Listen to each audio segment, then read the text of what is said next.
मौनी अमावस्या के दिन हादसा हुआ तो अमृत स्नान जैसे तैसे पूरा किया गया, लेकिन अब आखिरी अमृत स्नान है कल। और कल अखाड़ों की क्या तैयारी है, हमारे साथ अखाड़ों के 13 अखाड़ों के अध्यक्ष रविंद्र पुरी जी हैं। महाराज जी स्वागत है। बहुत बहुत आशीर्वाद, साधुवाद। कल किस तरीके का आपके अखाड़ों का जो जुलूस है, जो अमृत स्नान करने आप लोग? देखिए, आप देख रहे हैं पूरा लाव लश्कर है। मेरे पास 85 रथ है, सिंहासन है, बैंड बाजा आदि सब है। जो हम परंपरा से करते आए वैसे स्नान होगा, उससे भी स्नान होगा। क्योंकि आपने देखा होगा अभी भीड़ बढ़ती जा रही है, महामंडलेश्वर बढ़ते जा रही है। इसीलिए पूरा प्रयास है कि हमारा स्नान जो होगा बहुत दिव्य भव्य रूप से होगा। और जितने भी हमारे संत महात्मा नागा सन्यासी महामंडलेश्वर सभी अभी अपने अपने रथों पे विराजमान होकर के स्नान करेंगे, स्नान मार्ग को जाएंगे।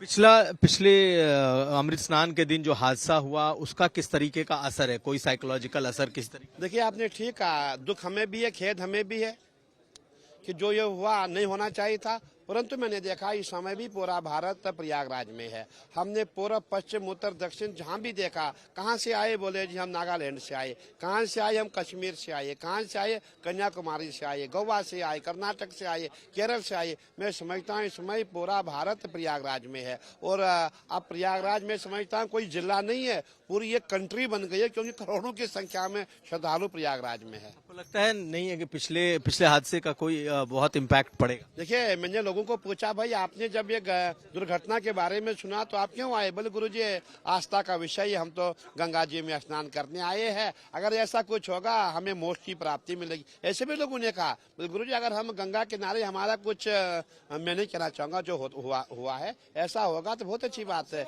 इससे और सुंदर क्या हो सकता है। मतलब मैं बहुत आभारी लोगों का हूँ कि कितनी आस्था इनमें है, कितनी श्रद्धा इनमें है, कितना विश्वास इनमें है। देखिए कि कितने दूर दूर से लोग, इतना कुछ होने के बाद भी किसी ने अपनी टिकट कैंसिल नहीं कराई, सभी प्रयागराज में स्नान के लिए आ रहे हैं। मैं इन सबको बहुत बहुत आशीर्वाद साधुवाद देना चाहूंगा हमारे सनातनियों को। पिछली बारी एडमिनिस्ट्रेशन को लेकर के आपको लगता है कि चूक हुई, गलतियां हुई? देखिए, कोई ऐसा करना नहीं चाहता है। मेरा मानना है जो हमारा महाकुंभ है, इसको जो हमारे दुष्ट लोग हैं, जो हमारे वामपंथी लोग हैं, जो मेला को खराब करना चाहते थे, उनकी नजर लग गई है, उसी से यह सब कुछ हुआ। लेकिन अब जो बीत गया सो बीत गया। हमें भी दुख है, सब दुखी है, हमारे मुख्यमंत्री जी दुखी है, प्रधानमंत्री जी दुखी है। लेकिन अब हमें ये देखना है कि आगे बहुत अच्छा हो। और वहीं आज हमारी मेला प्रशासन से वार्ता हुई। मैंने कहा भाई हमारा जो स्नान होगा बहुत भव्य रूप से होगा, जैसे परंपरा से होता आया वैसे ही होगा, और बिल्कुल ऐसा ही प्रयास किया जा रहा है। कल आप देखेंगे हमारे साथ सभी जितने भी लोग हैं हमारे साथ होंगे, संत महात्मा नागा सन्यासी सभी हमारे साथ होंगे। लेकिन इस घटना के बाद बहुत सारे साधु संतों ने, खासकर अभी मुक्तेश्वरानंद की बात की जाए या कुछ और लोगों ने सीधे मुख्यमंत्री की इस बात के लिए आलोचना की, कुछ ने तो इस्तीफा मांग लिया। आपको लगता है कि संतों में भी दो विचार हैं, दो तरह के लोग? बिल्कुल आपने ठीक है। देखिए, हमारे कुछ संत पॉलिटिकल व्यक्ति भी है, पॉलिटिकल लोग हैं। मैं ये कहना चाहूंगा इस समय हमें पॉलिटिकल बात नहीं करनी चाहिए, इस समय हमें राजनीति नहीं करनी चाहिए, क्योंकि आस्था का विषय है। और यहाँ गंगा यमुना सरस्वती का संगम है। और मैं ये कहना चाहूंगा पूर्व पश्चिम उत्तर दक्षिण पूरी 4 सभ्यताएं हमारी है, उनका संगम आज प्रयागराज में है। अगर हम राजनीति करेंगे हमारा देश विदेश में क्या संदेश जाएगा? अभी हमें ऐसी बातें नहीं करनी चाहिए। मुक्तेश्वरानंद जी, अभी मुक्तेश्वरानंद जी जिस तरह की बातें कर रहे हैं, आपको लगता है क्या पॉलिटिकल व्यक्ति हैं, इसलिए क्या है? बिल्कुल, आप सब जानते हैं उन्होंने इससे पहले चुनाव भी लड़ा था, उनके विधायक भी खड़े हुए थे। पॉलिटिकल व्यक्ति तो है, उसमें कोई कौन नहीं जानता, सब जानते हैं उनको। वैसे भी वो सनातन के विरोध में ही बात करते हैं, वैसे वो हमेशा भाजपा के विरोधी रहे, आप खुद जानते हैं। मैं कहना नहीं चाहूंगा हमारे शंकराचार्य जी है, अच्छे है, ठीक है, लेकिन मैं ये कहना चाहूंगा कि अभी ये समय उचित नहीं है हम राजनीति करें। हमें ये समय, इस समय हमारे जितने भक्तगण सबको आशीर्वाद देना चाहिए।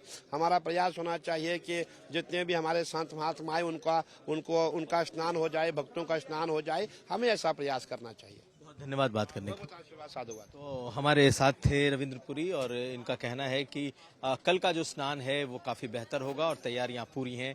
लेकिन जिस तरीके से आलोचना की जा रही है मुख्यमंत्री की, कुछ जो संत हैं वो राजनैतिक हैं। संजय कुमार के साथ कुमार अभिषेक, प्रयागराज आज तक। संतोष जी, हाँ ठीक है, मैं ये कह रहा संतोष जी।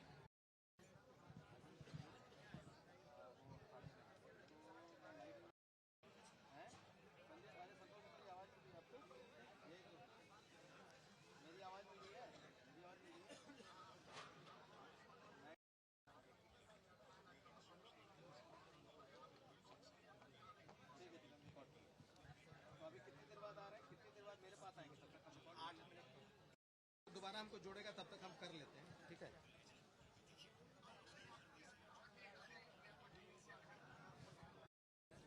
चलो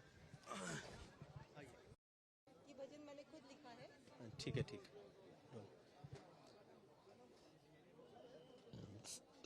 पूरा नाम फिर से बताइए।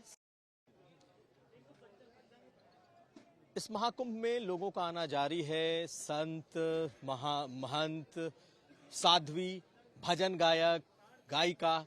इस वक्त हमारे साथ संतप्रीत कौर राजपाल हैं, जो कि मध्य प्रदेश के इंदौर से आई हैं और इस पंचायती अखाड़े में आई हैं, निरंजनी अखाड़े में रह रही हैं, लेकिन ये भजन गाती हैं। तो इन्होंने कुछ भजन लिखे हैं और आज हमारे लिए भी भजन गाएंगी। आपने क्या भजन लिखा है और क्या गाएंगी, सुनाइए। जी, मैंने लिखा है सब आओ कुंभ नगरी प्रयाग, प्रयाग आया है अब महाकुंभ। इसी को सुनाऊंगी। सब आओ कुंभ नगरी प्रयाग, प्रयाग आया है अब महाकुंभ। सब आओ कुंभ नगरी प्रयाग, प्रयाग आया है अब महाकुंभ। सब आओ कुंभ नगरी प्रयाग, प्रयाग कर लो संगम स्नान, कर लो संगम स्नान, कर लो भक्ति और ध्यान, कर लो संगम स्नान, कर लो भक्ति और ध्यान। सब आओ कुंभ नगरी प्रयाग, प्रयाग कर लो संगम स्नान। संगम में आके गोता खाओ, संगम में आके गोता खाओ, अपने पापों से मुक्ति पाओ, अपने पापों से मुक्ति पाओ। संतों की जय हो, संतों की जय हो, संतों की शरण में आओ, अरे आओ आया है अब महाकुंभ। सब आओ कुंभ नगरी प्रयाग, प्रयाग कर लो संगम स्नान। लेटे हनुमान जी का दर्शन पाओ, लेटे हनुमान जी का दर्शन पाओ। माँ गंगा जी की गोद में नाओ, माँ गंगा जी की गोद में नाओ। वेणी माधव, वेणी माधव को पाओ जी पाओ। महाकुंभ में आके डुबकी लगाओ। सब आओ कुंभ नगरी प्रयाग, प्रयाग आया है अब महाकुंभ। तो जो अभी भी घर में बैठे हो, बिल्कुल आइए। कल बसंत पंचमी का शाही स्नान कीजिए संतों के साथ, हम सभी के साथ। आपका स्वागत है। बहुत बढ़िया आपने गाया और इन्होंने अभी बैठे बैठे इस गीत को लिख लिया और इसे गा दिया। ये बताइए कि आप साध्वी हैं या सिर्फ गायिका हैं? जी, मैं भजन गायिका हूँ। मैं कथा भी सीखना चाहती हूँ। साधना पद पे चल रहे हैं, बट मैं साध्वी नहीं हूँ। मैं तो आप यहाँ किस लिए आई हैं इस महाकुंभ में? संतों का दर्शन पाने आई हूँ। मैं भी अब मोक्ष पाना चाहती हूँ, जीवन मुक्त कराना चाहती हूँ। सभी का दर्शन पाके इस महाकुंभ में डुबकी लगाना चाहती हूँ। तो आप परिवार के साथ आई हैं या? जी, परिवार के साथ आई हूँ। तो इन्होंने भजन भी गाया, भजन सुनाया भी और ये इस मोक्ष की राह पर निकल पड़ी हैं और शायद यही वजह है कि ये इस वक्त इस महाकुंभ में संतों के बीच मौजूद हैं। संजय कुमार के साथ कुमार अभिषेक, महाकुंभ प्रयागराज, आज तक। पिता निश्चित तौर पर साजिश की तरफ एक गहरी जांच चल रही है। आज डीआईजी वैभव कृष्णा ने भी इस बात की तस्दीक की और उन्होंने कहा कि उनके पास कुछ इनपुट्स हैं, इंटेलिजेंस इनपुट्स भी हैं और उनके अपने सर्वेलांस के इनपुट्स भी हैं और जिसे वो सार्वजनिक अभी नहीं कर सकते, लेकिन तमाम पहलुओं पर जांच चल रही है कि क्या ये साजिश के तहत कहीं इस भगदड़ को करवाया तो नहीं गया। और कई तरह के वीडियोस भी सामने आए उस दिन के, जिसमें कई चेहरे दिखाई दिए हैं। अब देखना यह है कि क्या सचमुच ये कोई साजिश ही होती है या फिर बहुत बड़े एक भीड़ का दबाव है, क्योंकि कई जगहों पर बहुत ही ज्यादा भीड़ का दबाव। अगर आप मुझसे जुड़ करके अपनी समस्याओं का समाधान चाहते हैं और चाहते हैं कि आपकी समस्याओं को ज्योतिष के माध्यम से सुलझाया जाए, तो आप हमसे संपर्क कर सकते हैं, जुड़ सकते हैं। एस्ट्रो तत्पर।